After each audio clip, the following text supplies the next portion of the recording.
ദില്ലി അക്ഷരാർത്ഥത്തിൽ gas chamber തന്നെയാണ്.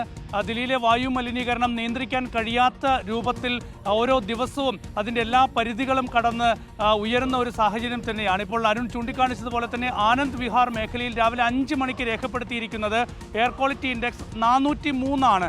ഇപ്പോൾ അത് കൂടിയ ഒരു സാഹചര്യവുമുണ്ട്. അതുപോലെ തന്നെ കൽക്കാജി, മയൂർ വിഹാർ തുടങ്ങിയ പ്രദേശങ്ങളിലൊക്കെ തന്നെ ദില്ലി വളരെ ചെറിയ ഒരു സംസ്ഥാനമാണ്. ഒരു 35 കിലോമീറ്റർ ദൈർഘ്യം മാത്രമേ ഉള്ളൂ ദില്ലിയുടെ ആകെയുള്ള ഒരു പ്രദേശം എന്നത്.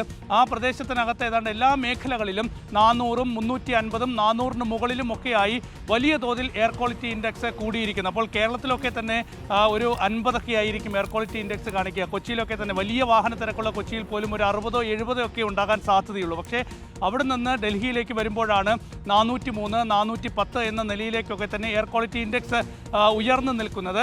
ഈ ആഴ്ചയിൽ തന്നെ ഇത് 500 കടക്കും എന്നാണ് ഇപ്പോൾ വിദഗ്ധർ ചൂണ്ടിക്കാണിക്കുന്നത്. അപ്പോൾ എത്രത്തോളം ഭീകരമാകും ദില്ലിയുടെ അവസ്ഥ എന്ന കാര്യം നമുക്ക് ചൂണ്ടിക്കാണിക്കാവുന്നതേ ഉള്ളൂ. അരുൺ ചൂണ്ടിക്കാണിച്ചതുപോലെ തന്നെ പഞ്ചാബിലെയും ഹരിയാനയിലെയും കർഷകർ വൈക്കോൽ കത്തിക്കുന്നത് നിയന്ത്രിക്കാൻ ഇതുവരെ സാധിക്കാത്ത ഒരു ഗുരുതര സ്ഥിതി കൂടിയുണ്ട്.